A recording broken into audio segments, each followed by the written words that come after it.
Welcome to the Red Half of Sheffield's preview pod. Yes, back again to preview probably another drubbing. Today I am joined to preview our upcoming match against Fulham. I have Russ from Cottage Talk Podcast. Russ, how are you doing this early Sunday morning time of recording? I'm doing pretty good. Actually, I just recorded an episode of another podcast I do about the New England Patriots. So I'm actually in a podcasting kind of mood. So I'm ready to go, man. Yeah, that's two different types of football. So let's get into the football that everybody tuning in really cares about.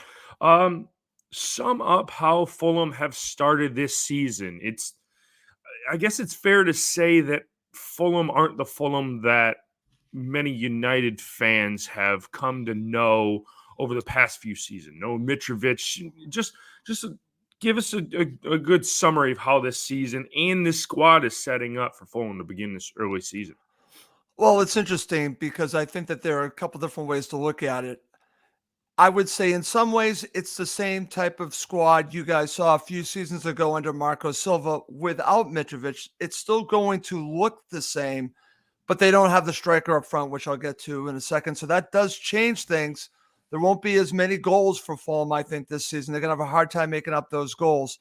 But the philosophy, the way Fulham play is very similar. That really has not changed up until this point under Silva. So far this season, the best way to describe it, I actually did a show where I really was, let's just say, more than a little negative, along with my co-host about Fulham. I called it the state of Fulham. And I thought this summer would be a wonderful opportunity for Fulham to not just survive, but thrive in the Premier League. Basically, really kick on. And that was not the case. Obviously, you had the situation with Mitrovic, the situation with Polina. Thankfully, he's still with Fulham Football Club. But they really have stayed about the same. We actually were analyzing, where do you see Fulham from a year ago? Even without Mitrovic, we still see it about the same because they've upgraded the defense, I think, a decent amount, especially in depth. They brought in some really good quality players. They brought in a player that I think is going to help them a lot in Alex Iwobi. So they did bring in some talented players. They made a decision not to bring in another striker, except they brought in Jimenez, but we all thought he wasn't going to be the heir apparent to Mitrovic. Just didn't see it that way, but they did not bring in, I think, a striker of comparable to Mitrovic or on that level.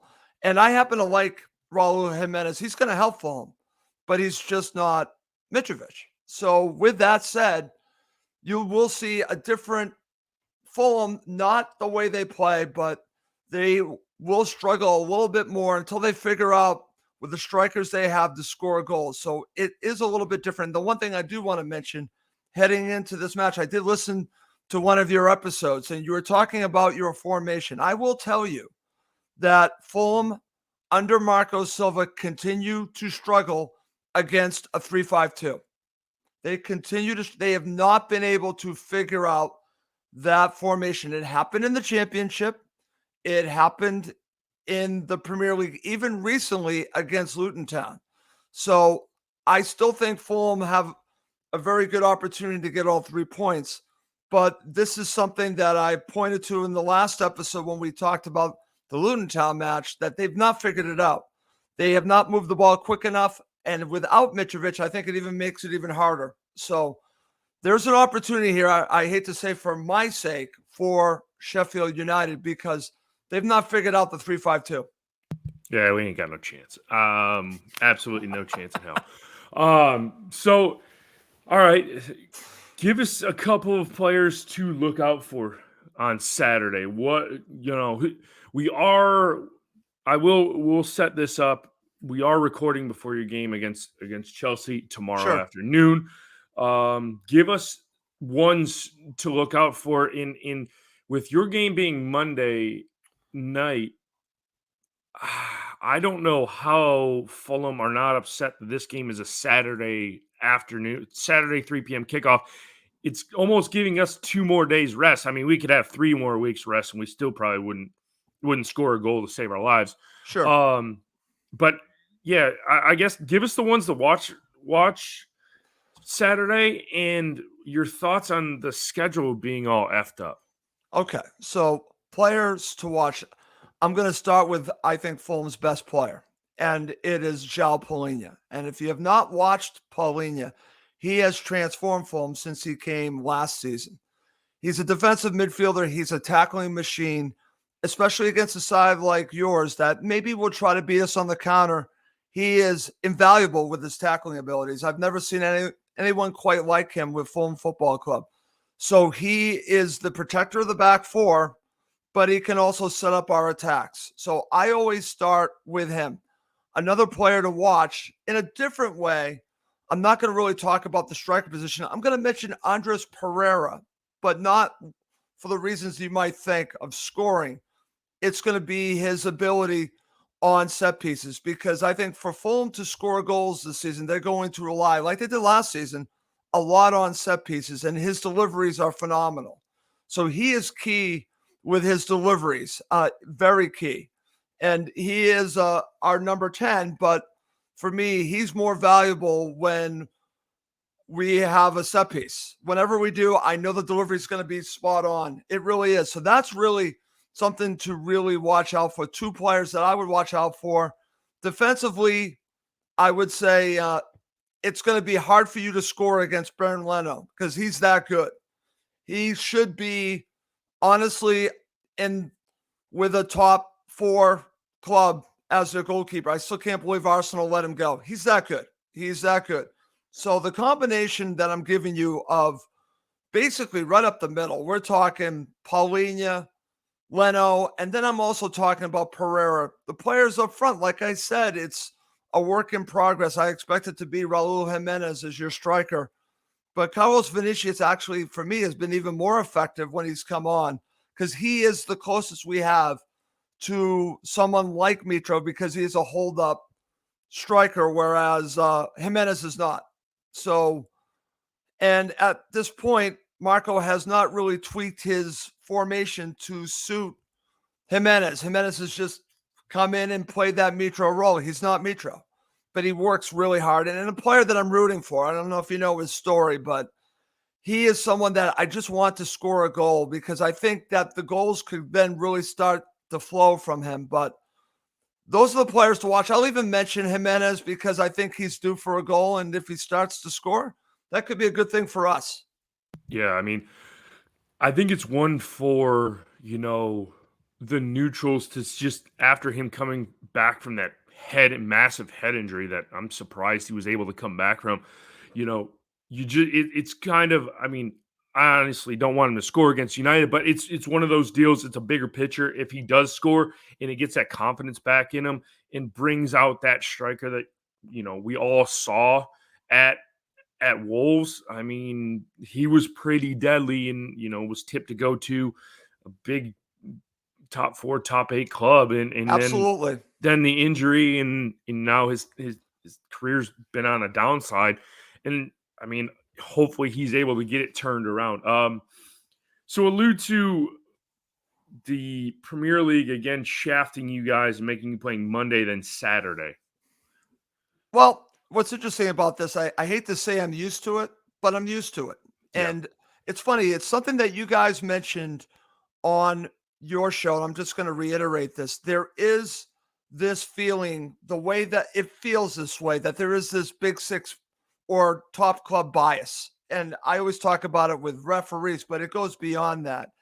And you guys were talking about how an American audience gravitates towards the better sides. And I would agree with that. I think it caters towards that. And I think that is a disservice to a club like yours, a club like mine, which has a history of having American players. And they're not really promoting Fulham here in America. And I also have mentioned that the Cons have not done, I think, a great job of promoting Fulham here.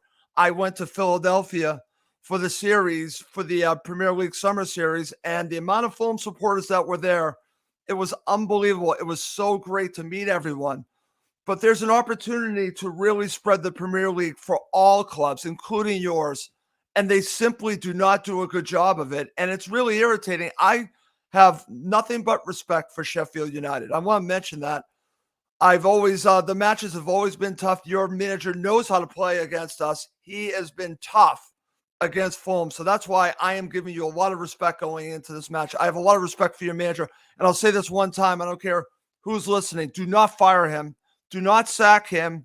He needs to be at Sheffield United. If you're going down, you need to have him with you. Do not sack him.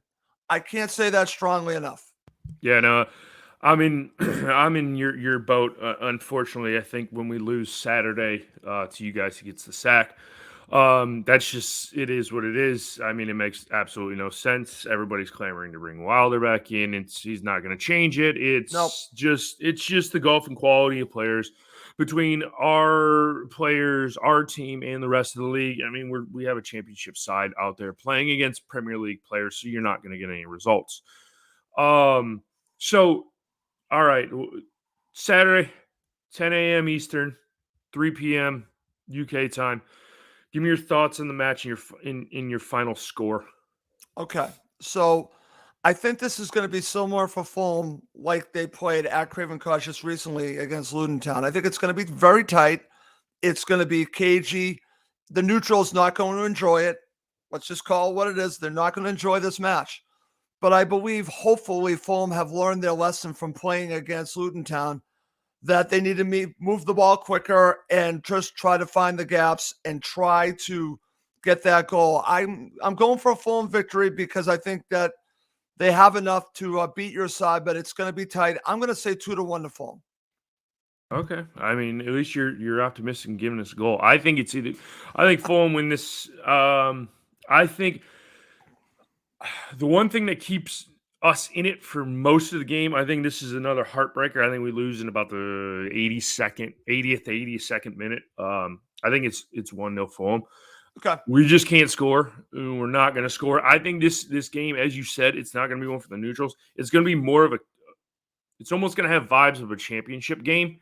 I want to say like rough and tumble, and not this flair and fancy one for the the theatrics. And I just think you guys nick it. We're nowhere near where we should be, and this inevitably leads to probably the sack of Paul Heckingbottom. But yeah, I'll go with a 1-0 Fulham win. Russ, one more question before I get out of here. We always we always finish up with a hard-hitting, hammering question. Okay. So I have this for you. Your favorite pre-match beverage on match day. Well, it doesn't have to be alcohol. It can be water.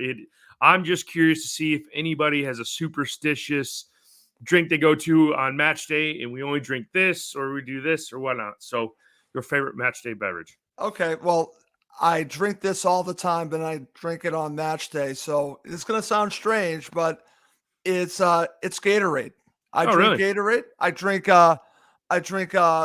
the white Gatorade. I drink the white Gatorade every morning, and Gatorade Zero, if you need to be exact. And it gets me going. It gets me started for my day, and every day I drink it. So and on match days I drink it. So I'm going to go for my Gatorade White Zero.